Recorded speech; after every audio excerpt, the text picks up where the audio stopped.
This is Art Talk with April, Season 5.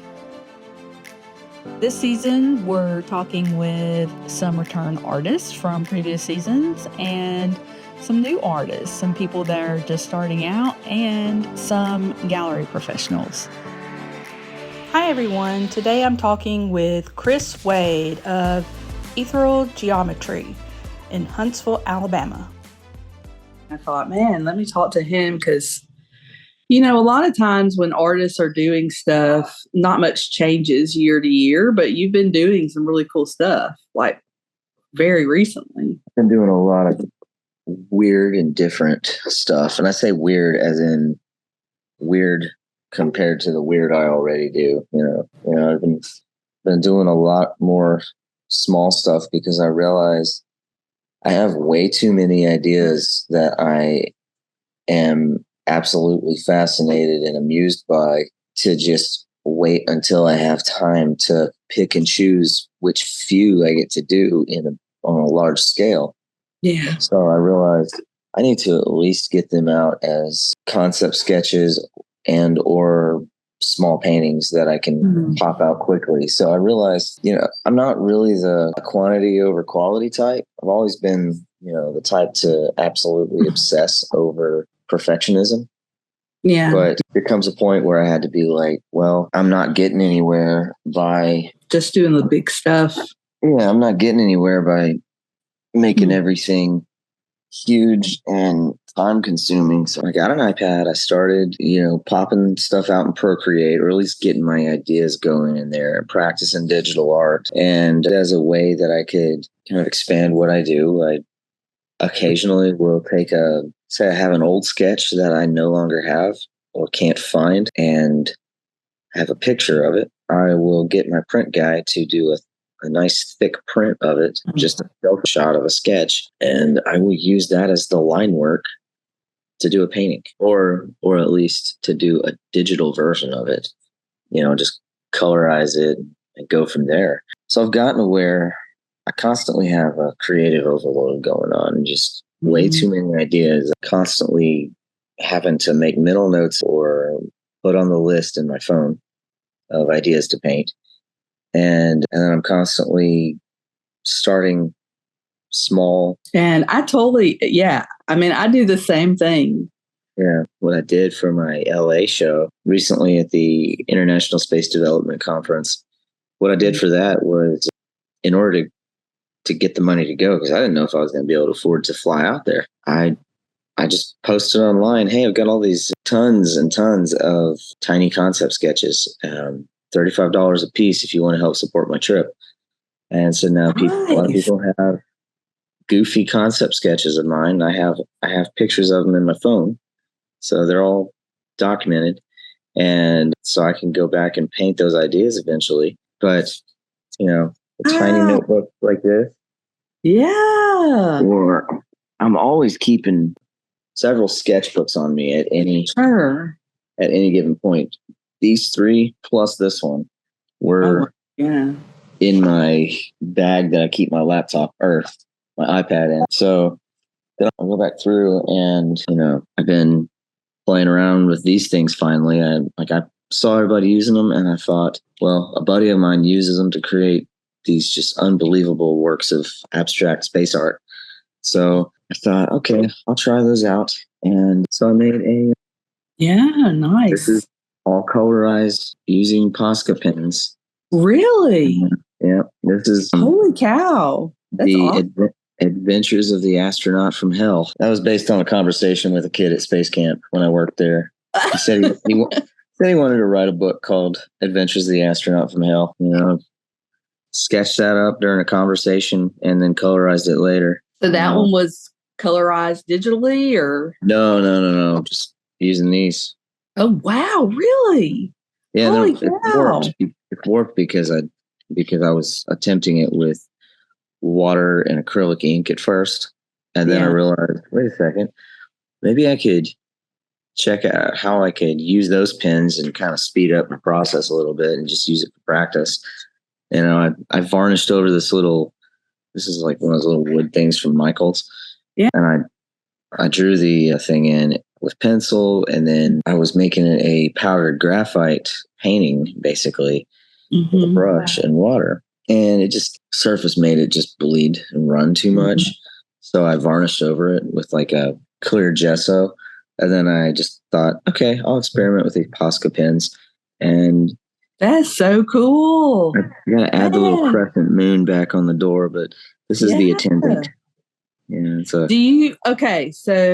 with the Posca pens, don't they come in different weights? Like, are you using like an extra fine or something like that? Yeah, bullet shaped, kind of a fine tip. Yeah.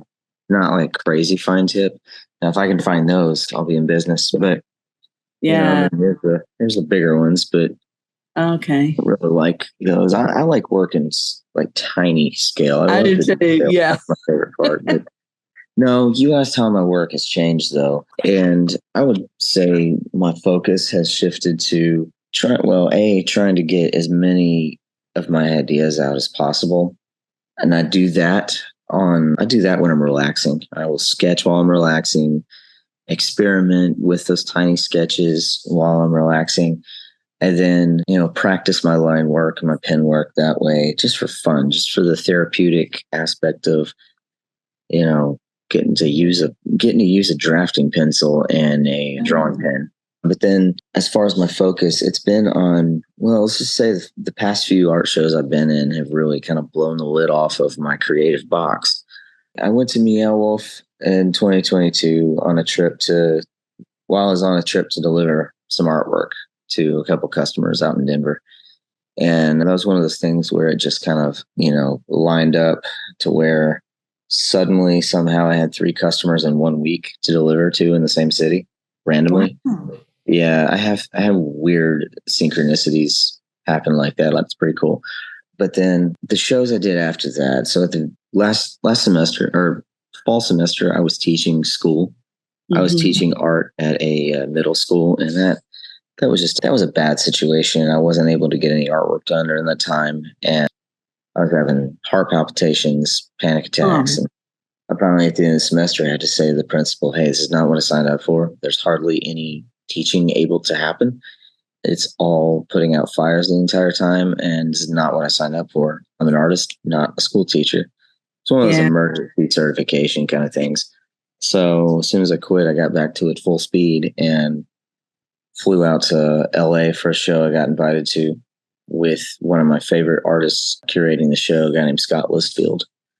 And anybody who hears this needs to look up Scott Listfield. His work is just, it's where it's at. Well, he's one of my favorite artists for a reason. Yeah. But he invited me to be in a show with him.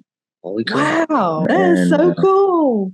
Yeah. And so I went out there, and then the artists I got to meet in that show, that was like experiencing another world of possibility, seeing what is doable, beyond what, in my small little bubble at Low Mill, it's lovely. I love it there, but it's a small handful of artists, and it's very few of them are anywhere near the wavelength that I'm trying to paint from. Like, I say that in the sense of stylistically, everybody's very different. A lot of people are, landscape artists or abstract artists or textiles and portraits. And, there's only a couple of people that involve space in their work at all. And their style is very different than mine. So I went out to the show they're great artists, but like, I guess what I'm saying is I feel like a bit of an oddball. Sure. Mm-hmm. Stylistically. Yeah, your work really stands out. Like, I would say in Alabama, your work stands out. It's memorable. A lot of people think my work is weird, so no, but it's a bit odd. But yeah, so I was at this show, and it was the first time I'd ever felt like my work fits in perfectly here. If anything, I played it too safe. Wow. Yeah, well, I brought a print and a painting of 2 of my safest works. One of them was the shuttle on top of the 747, frozen in the ice with the tree growing on top of it. Yeah. And then the other one, and then that was a monochrome. And then the other one was a black and white of, the shuttle with the, looking down at the shuttle with the tree growing out of the tank.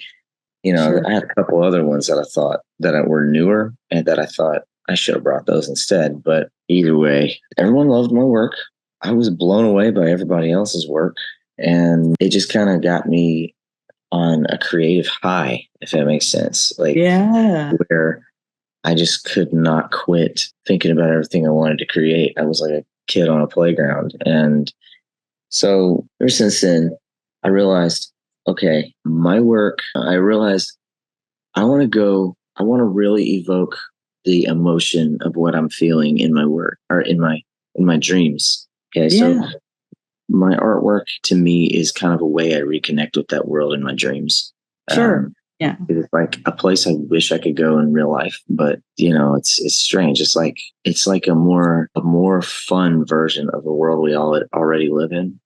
Context is very different. People are doing different things than what would happen in reality. And the whole city that I live in my dreams, the whole city feels like a giant playground. Pockets I would find, and that awe-inspiring, excited feeling I feel a feeling of, hey, it's time to get back to the life you dreamed of, when you were a kid. That's how my dreams feel. So I want to evoke that feeling in my work. So I realized detail is not exactly going to cut it. So I shifted my focus towards fun colors and yeah, I noticed that. Yeah. whimsical ideas. I want my colors to feel like, you remember those Lisa Frank, Sure. Christian Reese Lasson notebooks of like all the aquatic space art. Yeah. Those inspired me as a kid, and Dr. Seuss definitely. Sure. And it's like, I kind of started to take on this approach of like Rocket City meets Dr. Seuss meets Lisa Frank meets Meow Wolf. Oh, I really see that. I see where you're going with that. Or another one that's in the works. It's just kind of a goofy one that's a little radio station in the clouds or in the ether, floating on an asteroid. Just goofy works. Here's a dynamic test stand, but made out of boxes and toys. I remember seeing that one, I think. Yeah, I started that one a couple months ago, but yeah, so my focus has been on creating like a kind of a whimsical, childlike version of the things I want to display in my work as symbolism. Yeah. Not just focusing on. So let me ask you this. Like, now, what was the artist's name that invited you to the show? Scott Listfield. So when he invited you to the show, how did you make that connection with him? Is it you were having like conversations with him online, I've or messaged him with questions on Instagram, and over the past several years I've been following him, and he started following me, and then I would message him with questions, just kind of advice as an artist, because he does this full time out in LA, does shows all over the country, sometimes across the world. It's like, well, if I can learn from anybody, it's him. Absolutely. Oh, that's so cool. So you just you just started messaging him, and he was cool enough to talk back with you. And eventually, it's not immediate responses, but a couple days later he'll send me a reply, and it's very helpful. And I would say, like sometimes I feel a bit like am I bothering these guys? But the very least, what's the worst that could happen? They don't respond. Man, so, I really believe in that. I really believe in gotten a response from him. Yeah. Some artists don't respond.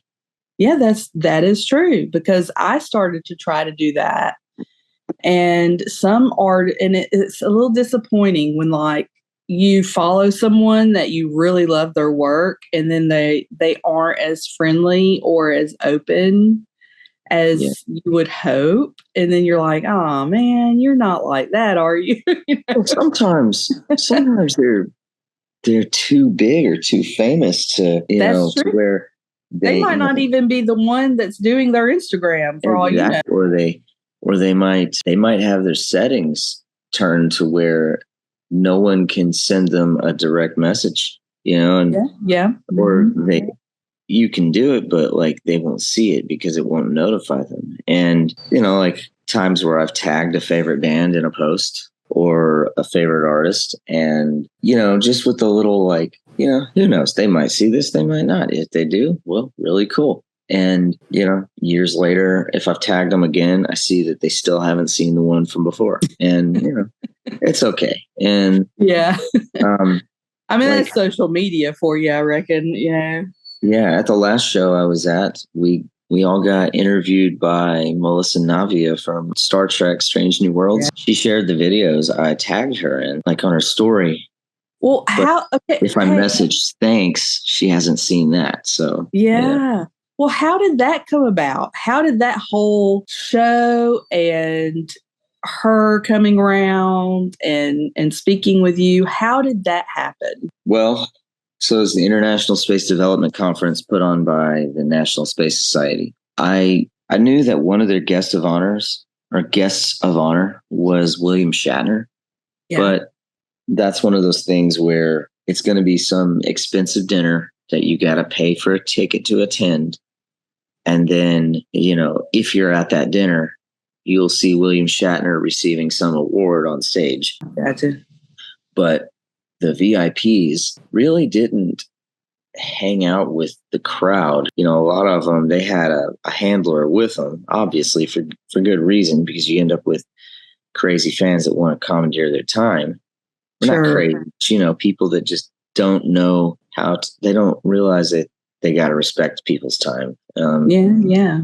Can I put out a PSA? Don't tell artists you can't afford their work. There is something in there. There is something that you can afford, like a $3 sticker. Don't tell, I could never afford your work. Well, with that poverty mindset, you never will.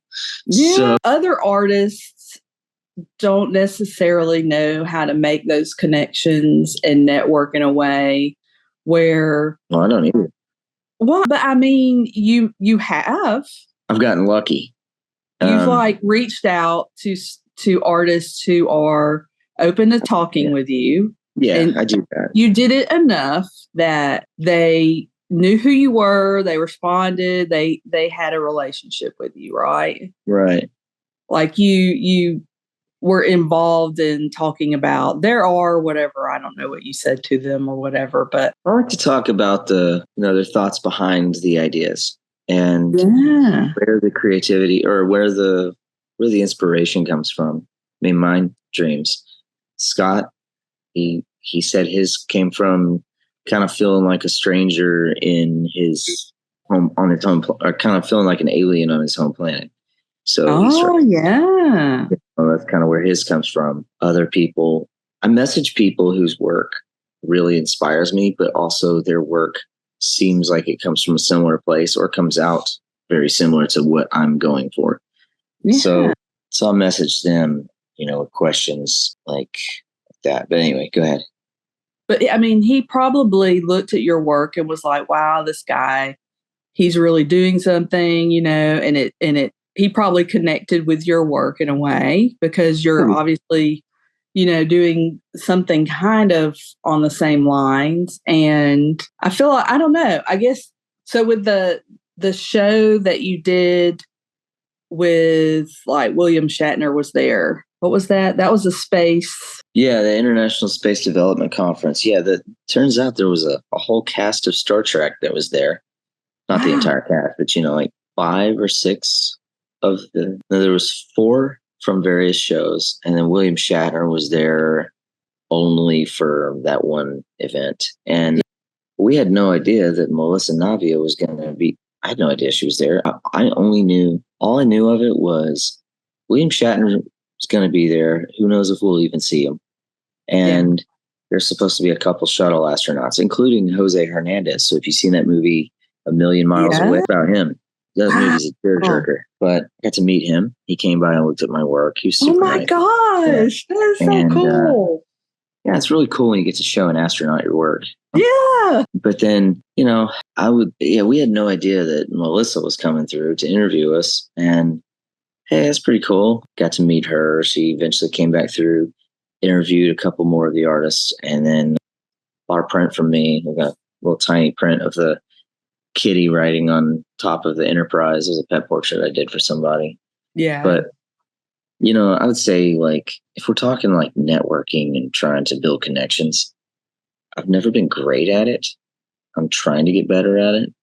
Mm-hmm. But I think part of it kind of started with a little bit of naive, what's the word? I don't want to say arrogance, but, I don't know how to get my work in front of people. Well, I guess I should show it off online, post it on my Facebook. But then I got in, of course, Instagram, but I got on a page called Space Hipsters that someone suggested. Mm-hmm. And it was like tens of thousands of people on there. And I'm like, well, if I do space art, and this is space art, or not space art enthusiasts, but space history and space enthusiasts in general, Sure. Maybe I'll share work on there, and maybe they'll be okay with me posting it. And then I got a message from Kelsey, who her and her mom run the Nova Space Gallery in Tucson, and then they were running a show called Space Fest. It was a little convention for space nerds. And, like that's my people right there, Well, I went out to this thing. She messaged me. She said, "Hey, we need new blood. We need younger artists. Nice. Come display your work at Space Fest." So kind of a leap of faith. I shipped some stuff out there, spent way too much money to do that the first time, and then flew out there and did really well and made a lot of connections. That's how I met the guys in the network called the IAAA. Yeah. The International Association of Astronomical Artists, and some legendary artists in that group. Met some astronauts and made friends with a lot of people in that crowd. And then the following year, we drove out there, took a cross-country trip. That way I could bring more and not have to spend a lot of money to ship it. It's like, if I'm going to spend the money, I'm at least going to see the country and see what, Yeah. Did even better that time, I think. But so it was through the IAAA that I ended up at the International Space Development Conference. So anyway, all that kind of how everything linked together. But yeah, I don't know the first thing about networking and marketing. I mean, well, I think you're better at it, more better at it than you realize, because, even just finding, like, it occurring to you, like, I make space art and I'm doing these things that, certain people are going to be interested in it. Other people aren't going to be interested in it because it's not their thing or whatever. You thought, I'm going to go find the people who would appreciate this, the people who, would actually be excited about it or be on my wavelength, right? And then you found them online, you made some connections, you got introduced to somebody. I mean, and all of that really, I mean, I feel like you're just being curious, like, yeah, it's curiosity. Like, just being like, hey, what are you doing? Like, what is this, what does your art mean, or whatever, like how you're connecting with different people, and not being afraid to do that. Yeah. And just, I think if you do it, not driving people crazy or, like, bugging people or whatever, but respectfully, like, being curious and asking people and talking to people, I think that's it. That's networking. That's what you're doing. You gotta kind of treat it like you're a kid on a playground. If you love your art, that's your fun outlet. Yeah. But you want to keep doing that, especially if you want to do it full time. I feel like gotten to this place of realizing I have to treat it like I am there on the playground, and I have to explore. And I guess what I'm getting at is there's a work element to it and there's a play element to it. The problem is, you get too caught up in the work element to it, you're going to lose your steam. If you get, too caught up only in the play element of it, you're not going to get your work out there. The times when I get too wrapped up in social media and trying to figure out how to, okay, what do I need to do next? When do I need to post next? And I'm constantly checking for notifications and inquiries on art, business, and or commissions. I'm constantly checking to see if anyone shared my post. And basically, I'm glued to my phone, basically hoping my future takes off. And being afraid of dropping the ball and missing something and losing my steam that way. And I realized, well, when there's nothing happening as far as notifications, when that steam has kind of died down a little, that's the time to get back into play mode and pop out some paintings, because the feeling I get when I achieve a certain look in a painting or a certain feel, that's where I get that high from.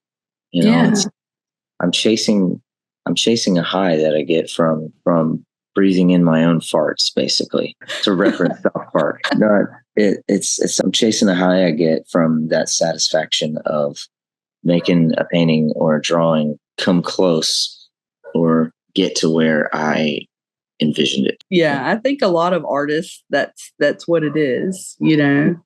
And you have to stay on that playground, is what I call it, which I'm planning a series or a show called Stratospheric Playgrounds. I'm putting the pieces together for either a series or an exhibition called that. Oh, yeah. Okay. Which goes back to the synesthesia that I deal with synesthesia heavily. And that title goes back to the only way I knew how to describe things or places I was seeing when I would hear certain music as a teenager. And it's like a song I was trying to write on my guitar, but it was like trying to describe the color purple using sound, if that makes sense. Yeah. Like that's how I would, like an analogy, I guess, but like that's how I would, you know, you ever get imagery in your mind when you hear music? Oh, sure. Absolutely. You know, some music kind of gave me this real ethereal, dreamlike kind of imagery of, you know, only way I could describe it is like basically playing in the sky.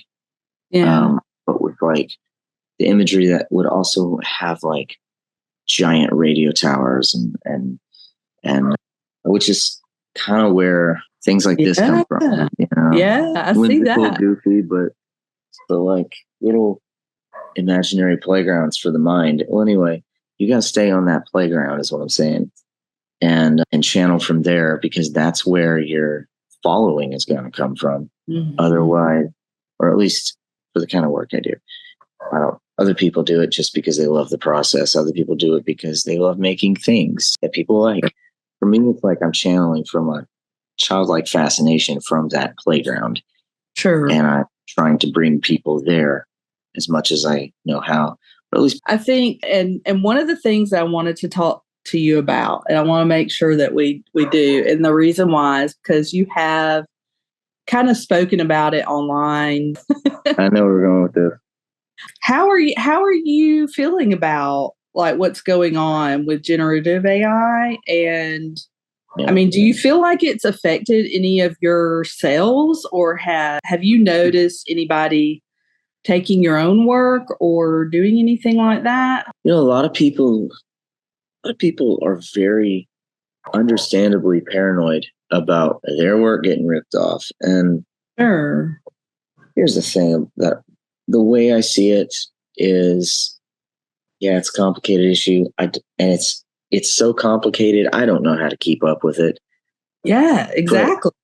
But it's like, I feel like it's just another thing to keep people freaking out and in fear. And just the way people argue politics on Facebook. Yeah. It's as if their argument is going to somehow change what's happening in the media. No. Yeah. So there's no point in putting your attention where you can't make a difference and getting yourself worked up about it. To that is why I finally realized I should stop posting about political opinions, because my opinion changes constantly. The more I learn about it, my opinion and my perspective and my outlook completely changes. And sharing my opinion was doing nobody any good. And it was creating enemies, you know, who later, chances are we agree on some stuff now. Yeah. So I guess what I'm getting at is it's just another thing to be freaked out and worried about. There's no point in living your life that way. So focus on continuing to channel from deep within and bring it into the world, because generative AI is not channeling anything. It's just a slot machine. It's just, there are a lot of people that still crave authentic, and, people can get, I don't want to use the word homogenized, but because I don't think that's even the right word. People can survive on Taco Bell for a while before they crave real authentic Mexican food. So I kind of see AI as we are bombarded by images and pictures every day. I mean, back before cameras were invented, how often did they see images? No, they had to see paintings. Yeah. We live in a world now where it's nonstop advertisement, nonstop images and pictures. God. It's enough to make me want to move out to the middle of nowhere just so I can get away from the damn billboards. It's road signs and billboards everywhere. And in a way, this I feel like this may come through my work a little bit. But I crave some kind of simplicity, like an escape from the bombardment. And now we have AI images bombarding our space, and bombarding the space where normal people can't even tell the difference between a photo. Yes. Oh my gosh. It's been driving me crazy. An AI image where they have missing fingers. Yeah. And, God, especially those ones of those, little kids sitting next to a wood sculpture or a trash sculpture that he created. And people are blown away and mesmerized by this kid's talent. Oh my God, he made that? It's AI.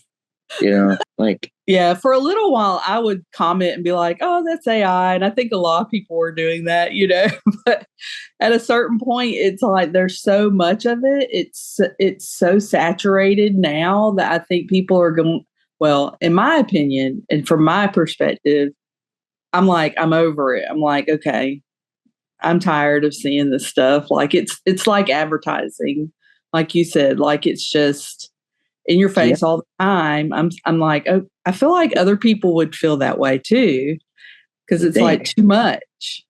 Yeah. And I guess what I'm getting at is, since people are craving something a little more organic, there's probably going to be some kind of societal shift towards people I hear the dog snoring.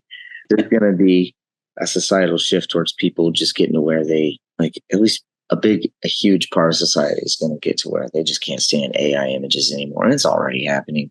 Yeah. People want authentic artwork. And I think as artists, if we can focus on, instead of just getting pictures painted or drawn, if we could also focus on adding textural elements, like, for instance, let's take this one. AI can't replicate rivets. Yeah. Not real ones anyway. The shimmer, the shine. I mean, the crazy color combination when I eventually paint the frame a hot pink, or the shine you get when you look at I don't know if you can even tell, but yeah, I can see it a little bit.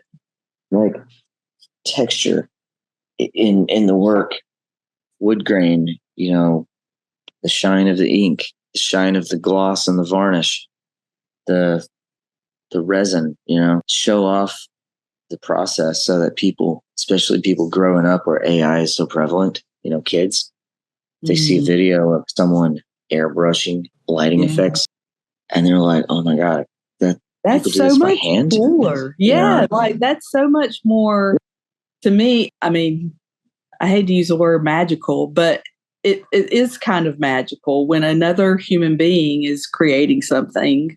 And I think too, I collect other artists' work, and knowing the artist and knowing their inspiration and their story, that matters a lot to it, and like having a connection with another person and having that authenticity. But having that, real, genuine connection with another human being, that's what makes collecting that stuff so amazing. And so, I don't know. How about authenticiousness? Yeah. Yeah. I love it. real art you can hold that is, yeah, absolutely. tactile and, you know, It's a precious item, if you get sick of seeing AI, you can go grab your painting off the wall and rub your face against it or something.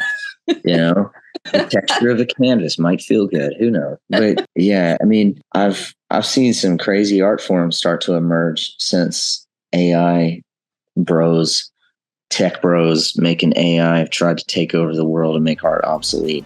People crave actual creativity. People crave actual feeling. Thank you for listening to this episode with Chris Wade. This is part 1 of our interview. Next week, check out part 2.